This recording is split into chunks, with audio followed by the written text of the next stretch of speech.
at Metro Connect USA 2024. I'm joined by David Strauss, who is the principal and co-founder at Broadband Success Partners. Thank you for joining us, David. Pleasure, thank you. What is the value of conducting a thorough technical due diligence of a digital infrastructure asset?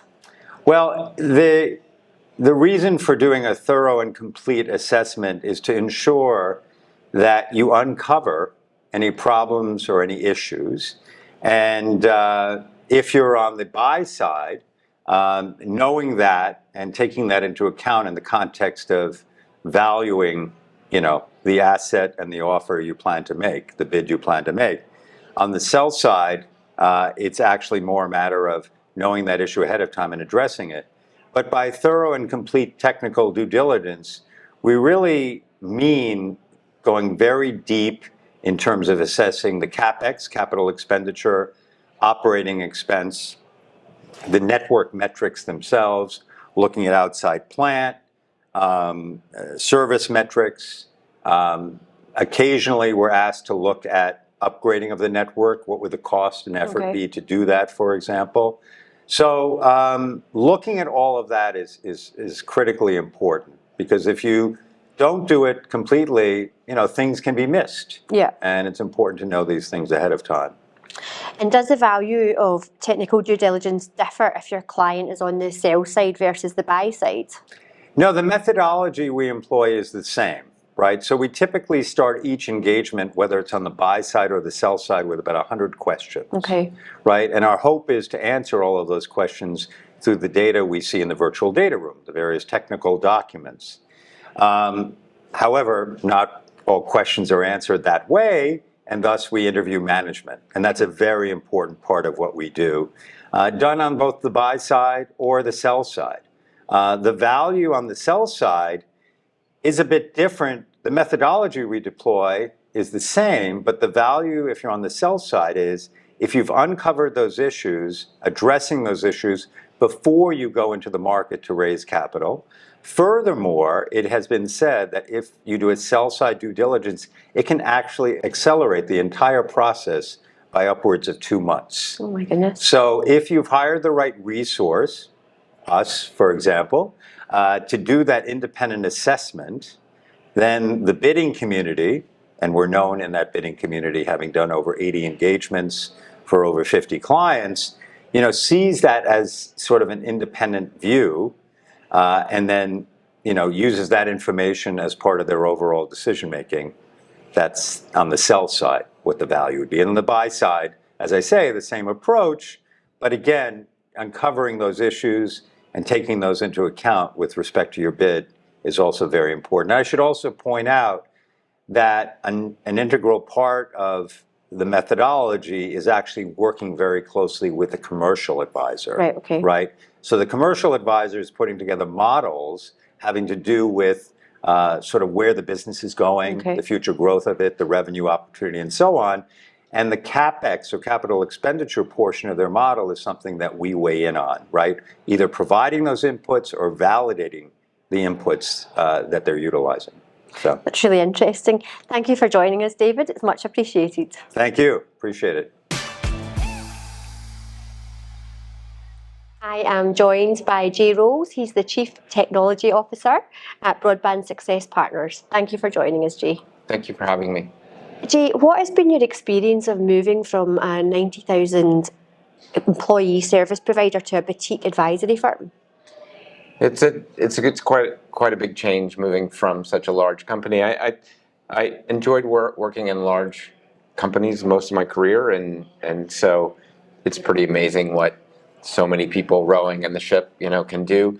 But at the same time, you individually have a hard time sort of even nudging that ship in a little bit different direction. And so I've enjoyed having a more direct, immediate impact in such a small company like we're working in now. And so that's been fun to be part of. So, what else do you particularly enjoy about what you're doing now? First and foremost, I love my colleagues, particularly David and Jack, the founders of the company who brought me in. And it's been a real joy to work with them. I also enjoy bringing our expertise and all of sort of our knowledge over the years as operators to our clients, helping our clients out, and just sort of helping to shed light on things that they need to be aware of or want to be made aware of. And so that's been a lot of fun, and we are super responsive to our clients, and I enjoy just like sort of striving for that excellence and serving them. So it's a lot of fun. And what advice would you give to investors who are only considering fibre assets at the moment? Yeah, most of the deals that we work on are fiber related, but we do work on some fixed wireless and coax and twisted pair copper. As people know, in the public markets, the cable operators in particular seem to have taken a beating a little bit here lately, and I imagine that's trickled down a little bit to valuations on cable operators and old ILEC telephone companies.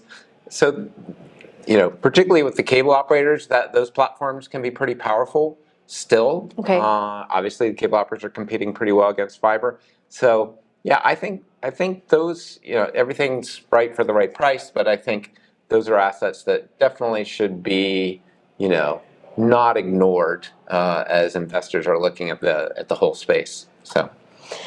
And we've heard some people call cable technology a melting ice cube. Is that something that you agree with? I mean, I'm an old, true, diehard cable guy, right? So I don't. I think the analogy is probably coming from a sense of, hey, wait, have we been to this movie before? We saw this with DSL, with the telephone companies. Aren't we repeating this movie with the cable operators? And I get the analogy, but I think the platform that the cable operators are starting from with the HFC network is far more powerful than the twisted pair of copper ever was capable of. And so, I think eventually the cable operators will end up in a fiber world long term, but I think they can maneuver quite comfortably in the next 10, maybe even 15 years on their HFC platform without needing to just fiberize everything. So that's amazing. Thank you for joining us, Jay. It's been a pleasure speaking to you. Okay, thank you. Thank you. I'm joined by Randy Kinsey, Senior Advisor at Broadband Success Partners. Why is it important to perform due diligence on data centres? Well, just like doing due diligence on a network operator, a data center is an ecosystem in and of itself that contains the same amount of items. And you've got to look through that and understand the power, the cooling, and all the things that go into that to understand if it's built as well as it should be. What is the most important aspect of those areas that you mentioned? Well, I think it's difficult to say there's one most important aspect. Power and cooling does definitely raise to the top, especially today. With AI driving a lot of data center needs, most of those new data centers are being built from the ground up, and they're already solving that power problem before they break ground and build a new data center. But for established data centers, you really need to understand what is their power availability, how much are they currently consuming, and if they want to grow and they're going to want some of that business, do they have the capability to grow and expand that? What are the biggest areas for concern?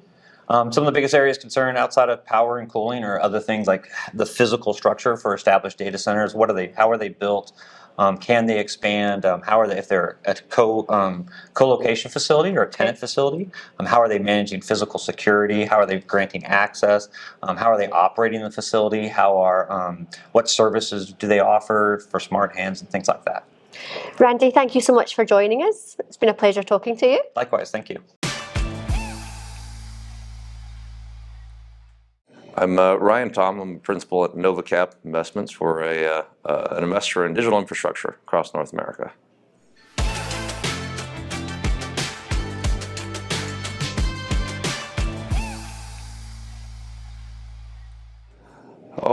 For a number of reasons, I selected BSP.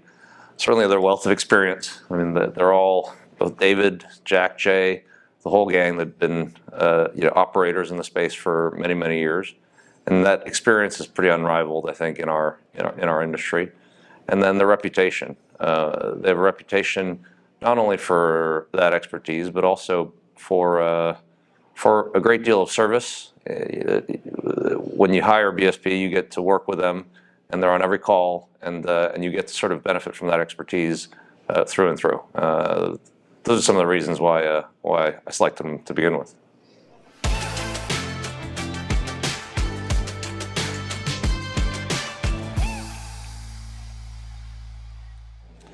I certainly would recommend Broadband Success Partners, and for a lot of the same reasons. Firstly, their expertise is unrivaled, and having seen the multiple generations and iterations of various communications networks.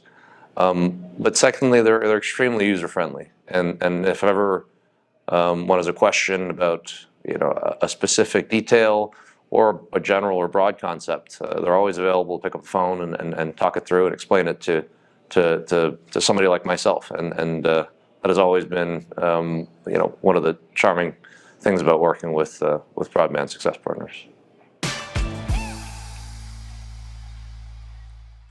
I'm Mike Brigman. I'm the President and Chief Operating Officer at WANRAC.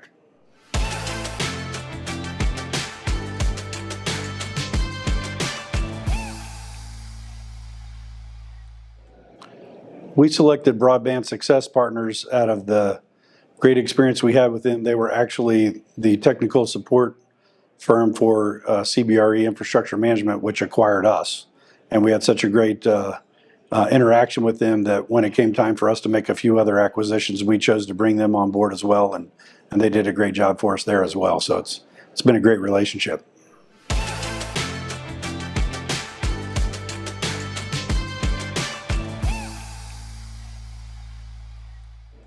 I would highly recommend Broadband Success Partners after having gone through 3 engagements, and they had met every element of expectation that we had for them and then some.